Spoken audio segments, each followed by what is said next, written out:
Because it's just like real. You know what I'm saying? Augie, thank you for joining us. How are you? Should we tell everybody that we just had a therapy session and we talked about how you both almost died, or should we just go into the movie bullshit? Just go into the movie bullshit, please.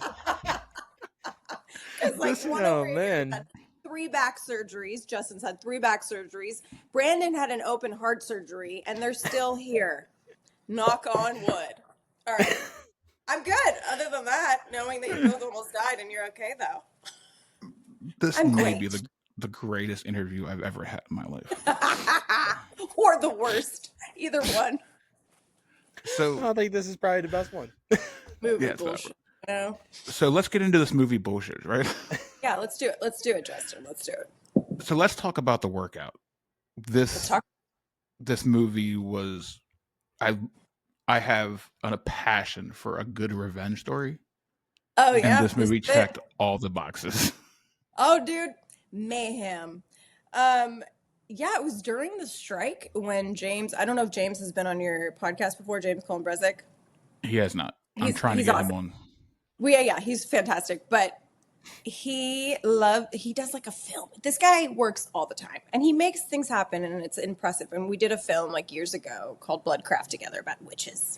Another kind of revenge witch story. And he was like, okay, the strike really caused everyone to not work. No one was working. Everyone was struggling. Kind of still is like that right now in the business. I think you've seen it on the news. It's like people are like, what is going on with this business? But he was like, we're going to make a movie for basically no money. Who's in? We all were like, let's go. And so that kind of happened. But it was an action found footage movie. So it wasn't like no money. It was like when you think no money, you think one location, house, 2 people having a conversation.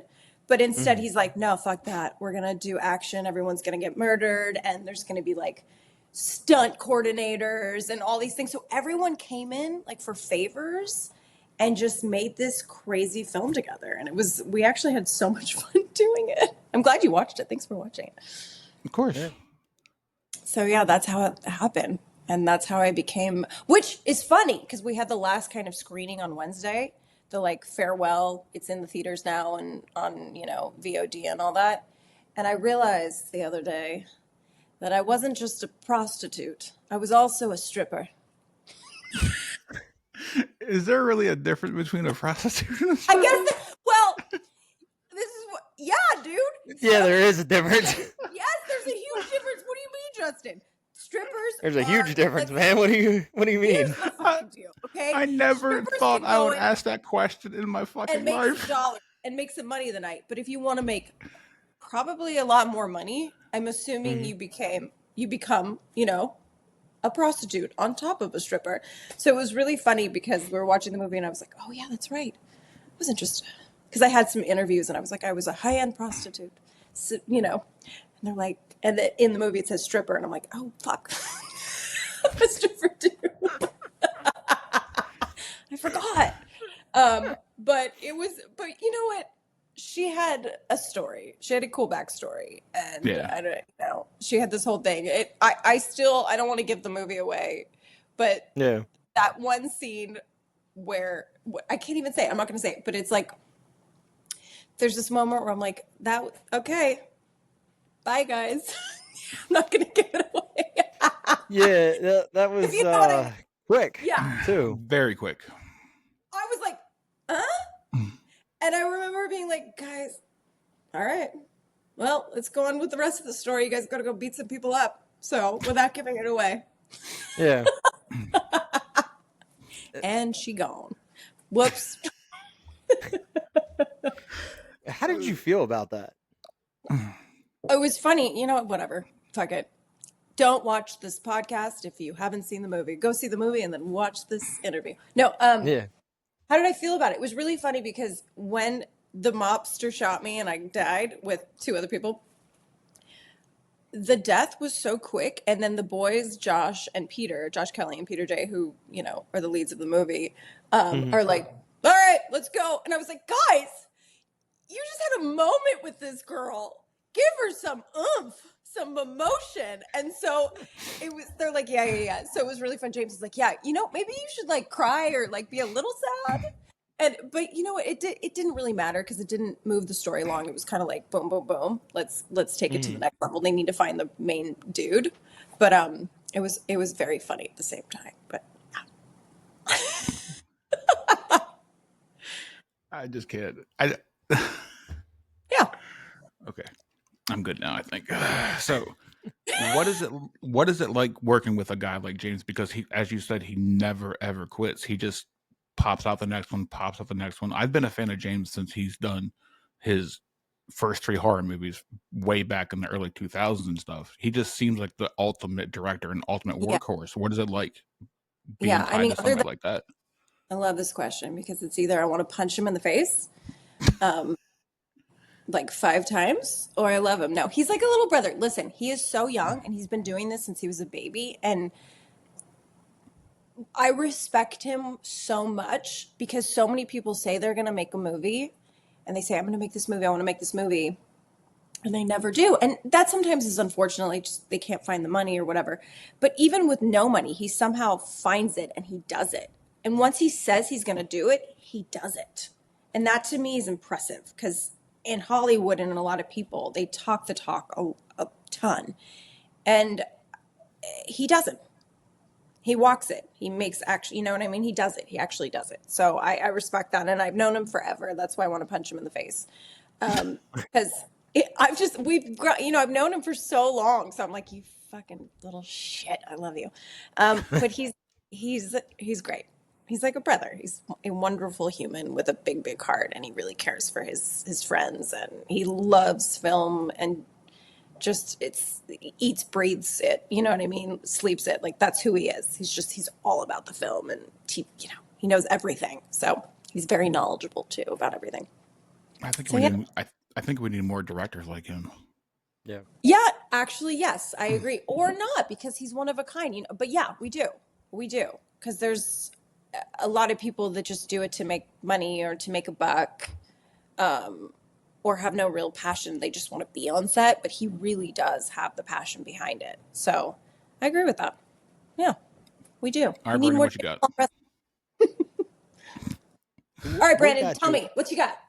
What got you into acting? I Ooh, don't that know. was my Just next one. oh, good one, but he stole it from you. So, um, I don't know. Just being a nutty human. No, I just love make believe. I've been doing it. I think I like used to throw myself in the room and lock my bedroom and play pretend. Where did Brandon go? Are you? What's happening? Brandon, are you okay? Are you alive? Oh, Chucky. Hi, Chucky. He lands on a question and then he disappears. No, the You chair okay went there, flat. Brandon? You Yeah, the you doing chair. okay? Yeah, Lights, the chair camera, went. action. The chair Film went bullshit. flat on me. Oh God, there he is. He's back. Okay, I'm glad you're okay now. Um, I thought he was about to face plant the desk. I No, know. I'm no, like, oh no. shit, is My he passed? We need to get the no, no, 911. no, Um, no, no. The chair went flat on me. My foot got caught underneath the chair and it lowered me. I'm glad you're okay. But yeah, no, I always played make believe as a kid, and I would lock myself in the room and just have so much fun, and everything, like a book was a human. Like I would talk to everything, and I just knew I'm like I need to do something about this because yeah, I've enjoyed acting my whole life. My mom was an actress too. It's kind of in my blood, But I wish I knew other things, but that's like sadly that's all I know at this point. Yeah. So I'm going to So steal one of your questions, Brandon, Oh, since you stole one of mine. So you've pretty much acted in every single genre. Do you have a favorite genre that you prefer over the other one? oh, I yeah, love it. Good yeah. question. You get And one of this mine. stole it again. I love a period piece. There's nothing more fun than going into another world, and a period piece is so much fun. I'd love to do, and I've never done this, is like a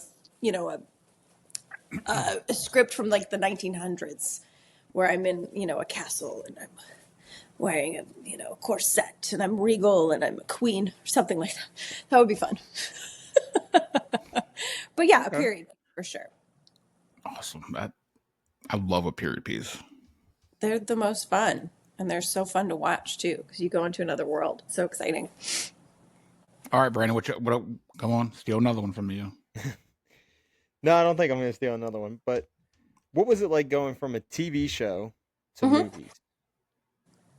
Going from a TV show to a movie, I mean, it depends, because if it's like a low budget indie film with a bunch of friends that you're doing something with, that's like the most fun, because you get to collaborate and have so much fun. It's like camp. When you're on TV, it's like it's like you go in, you have to nail your lines, because they have so much to do in one day. You know what I mean? So it's different in that way. But I also think when I did buy-ins, I got really lucky in that way, because, and that's a TV show, is that Elgin James, the creator, the showrunner, was actually such a collaborative human. But that's rare in TV. You don't see that a lot. So I did get lucky in that way. But that's not always the case, because I've been in other shows that you go in, you have to just nail it, and then you're out. It's very quick. You don't be, especially if you're coming in for like a guest spot or something really small, or co-star spot. It's really quick, Mm. So the films, you just become really close, and you do become close with people when you're on a show that lasts and you're on it for a while, for sure. But I don't know, there's something about an indie film that's like so beautiful, and the camaraderie, it's really cool. I keep telling people indie film is where it's at, but nobody wants to listen to us. Well, it's about to be where it's at. It's actually going to change. Supposedly, that's the upbringing. It's right now, with everything going on in the business, is that they're saying indie is going to get a resurgence, and it's going to become a thing again, and we're going to see more and more indie films again. So that's good to know. Indie film over Hollywood every day of the week. Yeah.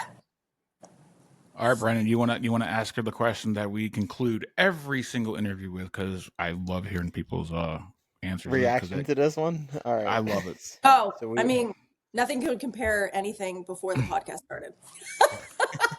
Nope, and nobody's ever going to hear that part. That sucks. So, all right, this is the question we asked everybody. If you had a chance to be in any TV show, movie, anything, remake, original film, anything, what would it be? Just TV show, or can it be a film? It can be a film. Film, movie, TV show. This is a good question. So one of my favorite films, and I don't want to ever, because everything is like remake, right? And that's fine. Some of them are, some of them are really good remakes. Some not so much. But so one of my favorite films is True Romance. I don't know if you've seen it, but it's an incredible film if you haven't, with Patricia Arquette and Christian Slater and Quentin Tarantino wrote it. Yeah. I would love to do something like that. Not copy that film, but do something in that genre. For sure. Oh, 1,000%. Yeah. So that would be my answer to that. So where can anybody follow you to? I don't know. You're on Instagram. Just Google me. I'm just kidding. Just Google me. Google me. Well, that's going in the description of this episode. Just Google me. Google me. That's a good one there. That's the first time we've gotten that answer. So 90s of me. No, I'm mainly just like on Instagram, right? I feel like I have like Facebook and Twitter. Augie Duke Augie is my name backwards on Instagram, I think. I'm on, all the things. Augie Duke on Instagram, Facebook, Twitter, X. Is it called X now? Yeah. All of it. All the BS stuff. Yep, it's Duke Augie on Instagram. Okay. Thank you, Justin. Not a problem. And the workout is streaming now on everything, and I think it's still in select theaters. Mm-hmm. If I'm right. I think it might have finished No, maybe it is actually. But yeah, it's on VOD and all the things if you want to check it out. We will be dropping a full review of the film along with this interview in the same week. So sick. Yep. So anytime you want to come back on and talk movies and bullshit, or I want to go on your other podcast where you guys really talk about this stuff. We can make that happen if you're serious. Yeah. I want to talk about the real stuff. I want this to be us talking about all of our health issues and all the things. I have a story for you before I let you go after this recording. Oh, How about that? okay. I think people So should Augie Duke on everything. If you don't know on her, everything. Google her. Google her. Thank you guys for having me. Of Hey, no course. problem. Anytime. Anytime, you're welcome back.